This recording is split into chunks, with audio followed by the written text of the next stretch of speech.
Right breaking తనని MLC Alapati Rajendra Prasad kidnap చేశారని సంచలన ఆరోపణలు చేశారు Vijayawada Satavahana college principal Srinivas. Phone లాక్కున్నారని చంపేస్తామని బెదిరించారని చెప్తూ ఉన్నారు. తన కుటుంబానికి ప్రాణహాని ఉందని తనకు రక్షణ కల్పించాలి అంటున్న శ్రీనివాస్తో మా ప్రతినిధి సాహిత్య ఫేస్ టు ఫేస్ చూద్దాం.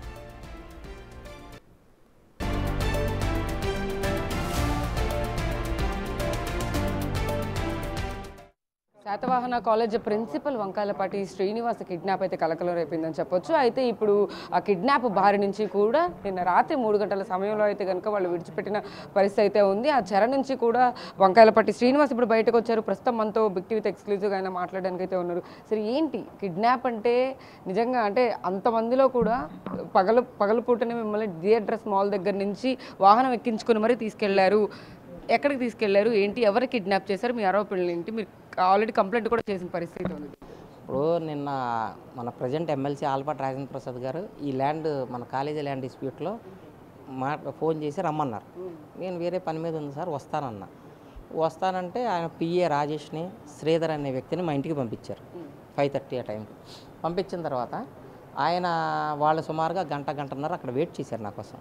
నేను రాలా, వాళ్ళు వెళ్ళిపోయారు, ఉండి అక్కడి నుంచి కారులో వెళ్ళిపోయిన తర్వాత నేను కాసేపటికి వచ్చి ఈ మాల్ దగ్గరికి పని ఉందని వస్తే నా వెనకాల ఎవరు ఫాలో అప్ అయ్యారు. ఆ ఎవరు ఫాలో అప్ అయ్యారో తెలియదు. సడన్గా నేను బండి పార్క్ చేసి నేను తిరిగేసరికి వాళ్ళ పిఏ 4-5 మనుషులు ఉన్నారు. సార్ రమ్మంటున్నారు, రండి అన్నారు. నేను రానన్నా. ఎందుకు రావాలన్నా? రమ్మంటున్నారు, మీరు రావాల్సిందే అని చెప్పేసి బలవంతంగా కారు తీసుకొని నన్ను మధ్యలో కూర్చోబెట్టేసి కార్లో ఎక్కిచ్చేసుకొని గుంటూరు తీసుకెళ్ళిపోయారు. గుంటూరు మన ఆలపాటి రాజేంద్ర ప్రసాద్ ఓల్డ్ హౌస్ ఉంది, ఆ ఓల్డ్ హౌస్లో తీసుకెళ్ళి పైన కూర్చోబెట్టారు. నన్ను కూర్చోబెట్టిన తర్వాత ఈ లోపు మధ్యలో నా ఫోన్స్ తీసేసుకున్నారు. 2 ఫోన్స్ ఉన్నాయి, 2 తీసేసుకున్న తర్వాత ఆయన అప్పుడు ఏం చేశారంటే 10 నిమిషాలు పావుగంటగా ఆయన వచ్చి కూర్చొని ఇది రేపు సుప్రీంకోర్టులో లిస్టింగ్లో ఉంది, ఫాదర్తో సంతకం పెట్టించాలి, నువ్వు పెట్టించన్నారు.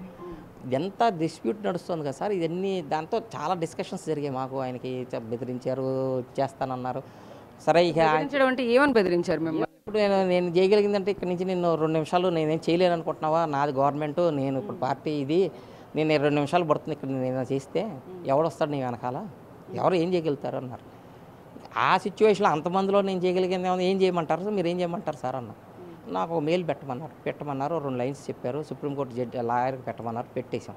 నా మెయిల్ నుంచే మా ఫాదర్ పేరుతో పెట్టమన్నారు, పెట్టేశాం, రాసాం, అయిపోయిన తర్వాత ఈలోపు ఇదంతా ఇన్సిడెంట్ జరిగేలోపు మా అబ్బాయి సీసీ ఫుటేజ్ చేసుకుని వీళ్ళు అక్కడికి వెళ్ళారు, పోలీస్ స్టేషన్కి వెళ్ళి ఈలోపు మీడియాను పోలీస్ యాక్ట్ అయిపోయాం. పోలీస్ యాక్ట్ అయ్యేసరికి ఆయన నేను 3 రోజుల దాకా ఇక్కడి నుంచి నువ్వు కదిలేదు లేదు, ఇక్కడే ఉండాలన్నారు. అదేంటి సార్, నేను ఇంటికి వెళ్తాను, దీనివల్ల ఇదేంటంటే నేను చెప్పింది నువ్వు వినాల్సిందే, నువ్వు చెప్పింది నేను విన్నా అన్నారు. అన్న తర్వాత అప్పుడు ఈలోపు ఆ డీసీపీ గారు కంటిన్యూషన్ కాల్స్ చేస్తూనే ఉన్నారు. నాకు ఫోన్స్ వాళ్ళ దగ్గర ఉన్నాయి. ఆయనకు ఫోన్ చేశారు డైరెక్ట్గా, ఆలపాటి రాజేంద్ర ప్రసాద్ గారు ఫోన్ చేశారు. ఫోన్ చేస్తే ఆయన ఫోన్ రెస్పాండ్ అయ్యి చెప్పి ఏమన్నారంటే, నేను లేదు, ఏమీ లేదు, అంత బాగానే ఉంది, ఊరికే మాట్లాడడానికి పిలిచాను అని నన్ను కూడా చెప్పమన్నారు. నేను కూడా వాళ్ళ ఎదురుగుండా మనం ఏం చెప్తే చెప్పాల్సిందే కదా. లేదండి మేడం, అంత బాగానే ఉంది, నేను సార్తో మాట్లాడడానికి వచ్చానని చెప్పాను. అయినా వాళ్ళు కంటిన్యూషన్ చేస్తూనే ఉన్నారు. ఇక తప్పనిసరి పరిస్థితే ఇదంతా ఇష్యూ రప్చర్ అయిపోతుందని అప్పుడు వాళ్ళ డ్రైవర్ని ఇచ్చి ఒక కారు ఇచ్చి నన్ను విజయవాడ డ్రాప్ చేశారు. రాజేష్, శ్రీకాంత్ మీకు కాల్ చేసి ఒక పర్టికులర్ ప్లేస్కి రమ్మన్నప్పుడు మీకు ఏమైనా అనుమానం వచ్చిందా, ఇలా కిడ్నాప్ చేయబోతారేమో, నన్ను ఎక్కడికైనా తీసుకెళ్తారేమో? నాకు ఆలపాటి రాజేంద్ర ప్రసాద్ గారు ఫోన్ చేసినప్పుడు డౌట్ వచ్చింది. అందుకే మాట్లాడారు ఆయన. మామూలుగా నువ్వు రా, ఒకసారి నీతో మాట్లాడాలన్నారు. దేనికి సార్ అన్న, ఇదే సుప్రీంకోర్టు ఇష్యూ ఉంది కదా, మాట్లాడదామన్నారు. 10 ఏళ్ళ నుంచి రాంది ఇప్పుడు ఎందుకు వచ్చిందంటే లిస్టింగ్లో వచ్చేసరికి వచ్చింది. అంతకు ముందు కూడా ఈయన చాలా డిఫరెంట్ పేపర్లో వాటిలో చాలా వచ్చింది, డిఫరెంట్ ఇష్యూస్లో జరిగింది. కానీ లాస్ట్కి ఏమైందంటే ఇవాళ వచ్చేసరికి ఆయన రియాక్షన్ మారిపోయింది. నువ్వు వస్తావా లేకపోతే నేను మీ ఇంట్లో, నా దగ్గర కాల్ రికార్డ్ ఉంది, నువ్వు వస్తావా లేకపోతే నేను ఇంట్లోకి వచ్చి కూర్చుంటానన్నారు. ఎందుకు ఆ ప్రాబ్లము, మళ్ళీ మా ఇంటి దాకా రావాల్సిన అవసరం లేదని నేను వస్తానన్నా. ఈ లోపు నేను వచ్చేలోపే వాళ్ళు వచ్చేసి నన్ను పట్టుకెళ్ళిపోయారు.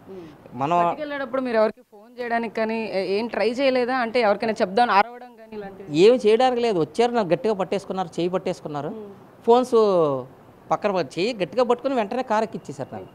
ఇమీడియట్. అంటే నేను ఏదైనా ఫోన్ చేద్దామన్నా మధ్యలో వాళ్ళు చెప్పారు, మీరు ఏ ఫోను యాక్ట్ చేయొద్దు, మీరు ఫోన్ మాట్లాడద్దు, ఫోన్ మీరు ఇచ్చేది నా మధ్యలో ఇద్దరు ఇటుపక్క ఒక మనిషి ఇటుపక్క మధ్యలో నేను కూర్చోబెట్టారు. ఫోన్ ఓపెన్ చేయడానికి కూడా లేదు. ఫోన్ ఆన్ చేస్తే వాళ్ళు పక్కన చూస్తున్నారు. మంగళగిరి దాటిన తర్వాత ఆ ఫోన్లు కూడా తీసేసుకున్నారు, లాగేసుకున్నారు. ఫోన్స్ ఇచ్చేయండి అన్నారు. అవసరం లేదులే, పర్వాలేదు మాట్లాడదు, లేదు ఫోన్స్ ఇచ్చేయండి అన్నారు. లే ఏమాత్రం ట్రాక్ అవుతుందేమో జరుగుతుందేమో అని ఫోన్స్ తీసేసుకున్నారు.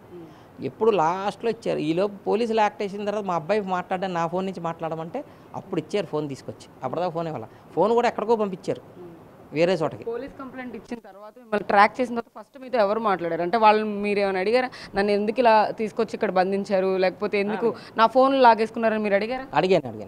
సార్ ఇది కరెక్ట్ కాదు కదా, మనం మాట్లాడుకోవాలి కానీ ఫోన్స్ తీసేసుకుని ఇంత బలవంతంగా నువ్వు అవన్నీ చెప్పకు, నాకు తెలిసిలే నేను మాట్లాడతాను, అవన్నీ తర్వాత మాట్లాడదాం అన్నారు. ఈలోపు డీసీపీ గారు ఆయనకే డైరెక్ట్గా చేశారు. డీసీపీ ఆయనకే చేశారు డైరెక్ట్గా. ఆవిడ చేసి ఫస్ట్ ఏంటండి ఇట్లా మీ పేరు వచ్చింది, ఆవిడ మేడం గారు మాట్లాడారు. మేడం గారు అడిగారు, ఏమండి మీరు కరెక్ట్గానే చెప్తున్నారా, ఆ సిచ్యువేషన్లో లేదు మేడం తీసుకొచ్చారు నేను చెప్పలేను కదా. అదే మేడం వచ్చి నేను సార్తో మాట్లాడడానికి వచ్చాను. ఆవిడ కంటిన్యూషన్ కాల్ చేస్తూనే ఉన్నారు. ఆవిడ కంటిన్యూషన్ కాల్ చేయడం వల్లే ఆటోమేటిక్గా ఈయన స్లో అయిపోయారు. ఇష్యూ స్లో అయిపోయిన తర్వాత అప్పుడు ఇంకా నన్ను స్లో చేసి ఇక ఆలోచన చేసి ఏం చేయాలో వాళ్ళు ఆలోచించుకుని లాస్ట్కి నన్ను కారిచ్చి పంపించేశారు. అయితే ఒకటి ఇవాళైనా రేపైనా ఏం ఇచ్చి పంపించారా రాత్రి? వాళ్ళ కార్లో సుమారుగా 12:30. ఏమైనా పెట్టారు తినడానికి కానీ, లేకపోతే అక్కడ ఏమైనా 2 సార్లు టీ ఇచ్చారు అంతే, ఇంకేం చేయలేదు. టీ ఇచ్చారు, తీసుకెళ్ళారు. వాళ్ళ కారులోనే వాళ్ళ డ్రైవర్ని ఇచ్చి పంపించారు. ముందు ఆయనే వస్తానన్నాడు, వచ్చి నేనే దింపుతానన్నాడు. మళ్ళీ తర్వాత లేదులే అని చెప్పి ఆయన కార్లో ఇచ్చి పంపించారు. సత్యనారాయణపురం పోలీస్ స్టేషన్లో మీరు ఆల్రెడీ కంప్లైంట్ ఇచ్చున్నారు. రాజేష్ కానీ వీళ్ళిద్దరు రెక్కి నిర్వహించారు, ఇలా మీ మీద ప్రాణహాని ఉంది అని చెప్పేసి. వాళ్ళు ఏమైనా రెస్పాండ్ అయ్యారా? అంటే మీరు వెళ్ళేవారు? లేదు, నేను అక్కడ ఉండగానే మా అబ్బాయి ఫోన్ నుంచి సిఏ గారు మాట్లాడారు. సత్యనారాయణపురం సిఏ గారు మాట్లాడారు. చాలాసేపు ఆయన కొన్ని క్వశ్చన్స్ అడిగారు. అక్కడే ఉండగానే నాకు ఎవరు మాట్లాడినా ఫోన్ స్పీకర్ ఆన్ చేసి మాట్లాడమన్నాడు. అక్కడే ఉన్నాం కాబట్టి ఏం మాట్లాడినా స్పీకర్ ఆన్ చేసి మాట్లాడిచ్చారు. నేను ఆయనకు ఉన్నటువంటి సిచ్యువేషన్ అంటే ఏంటి డిస్ప్యూట్ ఏంటంటే ఆ 71 నుంచి ఉన్న డిస్ప్యూట్ చెప్పుకొచ్చా.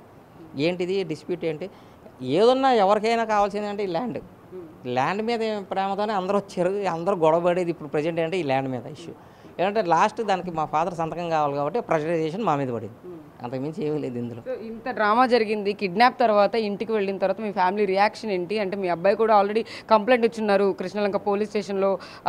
వచ్చి తీసుకెళ్ళిన తర్వాత ఇంటికి వచ్చిన వాళ్ళు చాలా టెన్షన్ పడి ఉన్నారు. ఫాదర్ ఏమో 84 ఇయర్స్, ఆయనకి అసలు ఏం చెప్పలేదు. ఆయన చెప్తే ఆయన ఎక్కడ టెన్షన్ పడతారో ఆయన కూడా చెప్పలేని సిచ్యువేషన్. మా అబ్బాయి పాపం, ఆయన మా మిస్సెస్ అందరూ టెన్షన్గా ఉన్నారు వాళ్ళు. ఎందుకంటే మా ఫ్యామిలీ సిచ్యువేషన్లో నాకు కొంతమంది మా 2010లో మా వాళ్ళు కొంతమంది యాక్సిడెంట్లో చనిపోయారు, ఉన్నది కాస్త మంది. ఇలా జరిగి ఏదైనా సిచ్యువేషన్ అంటే సామాన్యుల్ని గవర్నమెంట్లో ఉన్నామని ఆ పవర్ చూపించి సామాన్యులను కిడ్నాప్ చేసేస్తే ఇప్పుడు బ్యాక్గ్రౌండ్ ఎవరు లేని వాళ్ళ సిచ్యువేషన్ ఏది. అదే నేను ఈ కాలేజీలో ఉన్నప్పుడు కిడ్నాప్ చేస్తే తీసుకెళ్ళిపోతే ఎవరికి తెలిసేది కాదు. బయట అక్కడ సీసీటీవీలు ఉన్న నా టైం బాగుండే, బయట సీసీటీవీలు ఫుటేజ్ ఉన్న చోట నుంచి నన్ను తీసుకెళ్లారు కాబట్టి నేను ఇవాళ బయట తెలిసింది ఇష్యూ. అదే ఈ కాలేజీలోంచి వేరే చోట నుంచి తీసుకెళ్తే అసలు ఏం జరిగిందో ఎవరికి తెలిసేది కాదు.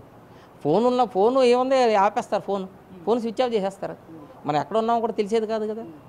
అది ఎప్పుడు తెలుస్తుంది? ఆఫ్టర్ టైం బీయింగ్, ఏదో వారం పోయిన తర్వాత 10 రోజులు పోయిన తర్వాత ఇది జరిగిందనే విషయం ఒకవేళ వాళ్ళు బయటకు వదిలితే చెప్తాం. బయటకు వదలలేని సిచ్యువేషన్ అప్పుడు ఏం చెప్పలేము కదా ఎవరికి. విద్యా వ్యవస్థలో మీరు ఒక ప్రిన్సిపల్గా ఉన్నారు. అయితే మిమ్మల్ని పర్టికులర్గా ఇలా కిడ్నాప్ చేయడం కానీ ఇదంతా చూసుకుంటే ఈ డ్రామా అంతా మీరు ఎవరికైనా కంప్లైంట్ చేద్దాం అనుకుంటున్నారు? అంటే ఫర్దర్గా అధికారులకు ఎవరికైనా చెప్దాం అనుకుంటున్నారు? నేనైతే ప్రజెంట్ సీఎం గారి దృష్టికి తీసుకెళ్తాను మేడం, సీఎం గారి దృష్టికి తీసుకెళ్తాను. నెక్స్ట్ స్థానిక పోలీస్ స్టేషన్లో మళ్ళీ కంప్లైంట్ ఇస్తాను జరిగిన ఇన్సిడెంట్. సిపి గారిని కలుస్తాను. ఇక ఎవరైతే కలవాలో వాళ్ళని మినిస్టర్ గారు ఎవరైనా సరే అపాయింట్మెంట్ ఇస్తే ట్రై చేసి వాళ్ళని కలిసి జరిగిన ఇన్సిడెంట్ వాళ్ళకి ఎక్స్ప్లెయిన్ చేస్తాను. ఇక వాళ్ళు ఏమి యాక్షన్ తీసుకుంటారో, వాళ్ళు ఎలా రియాక్ట్ అవుతారో వేసి చూడాలి. ఎందుకంటే వాళ్ళకి నేను సిపి గారికి డీజీపీ గారికి మెయిల్ పెట్టేస్తాను ఇవాళ. పెట్టేసి ఇంక వాళ్ళు ఏమీ రియాక్ట్ చేస్తారు కంప్లైంట్స్ కాపీ అంటే వాళ్ళని డీజీ గారు కానీ వాళ్ళని కలవడాలంటే మనకి అపాయింట్మెంట్ అంత ఈజీగా దొరకదు. మెయిల్ పంపించి స్థానిక పోలీస్ స్టేషన్కి సిఐ గారు రమ్మన్నారు, కంప్లైంట్ ఇచ్చి నేను మిగతా ప్రాసెస్ కంప్లీట్ చేస్తాను. ఫర్దర్గా ఇలా జరగకుండా కిడ్నాప్ కానీ లేకపోతే బెదిరింపు కాల్స్ కానీ ఇలాంటి ఏమీ రాకుండా ఉండేందుకు సెక్యూరిటీ కావాలని ఏమైనా అడుగుతాను మేడం. నాకు ఇలా మాకు మా ఫ్యామిలీకి థ్రెట్ ఉంది, ఇలా జరుగుతుంది అంటే గవర్నమెంట్లో ఉన్న వ్యక్తే ఇప్పుడు బయట వేరే వ్యక్తి చేయడం, గవర్నమెంట్లో ఉన్న వ్యక్తి చేసినప్పుడు ఏదైనా జరగచ్చు. పవర్ వాళ్ళ చేతిలో ఉంది. వాళ్ళు ఏం చేయగలిసినా మనం చేయగలిగింది ఏం లేదు, రియాక్ట్ అయ్యే సిచ్యువేషన్ కూడా మన చేతిలో ఉండదు. So we have to give, I will aux the protection from the police. అంటే పోలీసు మీడియా ఇందులో ఎంటర్ అయిన తర్వాతే నేను ఫ్రీగా బయటికి రాగలిగాను. కాబట్టి పోలీస్కి మీడియాకి మిత్రులకి నేను కృతజ్ఞతలు చెప్పుకుంటాను. Okay, thank you. సో అది పరిస్థితి. మొత్తం మీద వంకాయలపాటి శ్రీనివాస్ రియాక్షన్ అయితే మనం చూస్తున్నాం కదా. ఆయన ఖచ్చితంగా చెర నుంచి బయటపడిన తర్వాత ఇటు ముఖ్యమంత్రికి కానీ అధికారులకు కానీ ఖచ్చితంగా దీని గురించి చెప్పిన తర్వాత నాకు సెక్యూరిటీ కూడా భద్రతని ఏర్పాటు చేయమని చెప్పి కూడా ఆయన రిక్వెస్ట్ చేసి ఒక మెయిల్ కూడా పెట్టుకుంటానని కూడా చెప్తున్నారు. అధికారంలో ఉన్న వ్యక్తే ఇలా చేయడం కరెక్ట్ కాదు అని చెప్పేసి కూడా ఆయన వాపుతున్న పరిస్థితి కనపడతా ఉంది. వీడియో జర్నలిస్ట్ సురేష్ సాహిత్య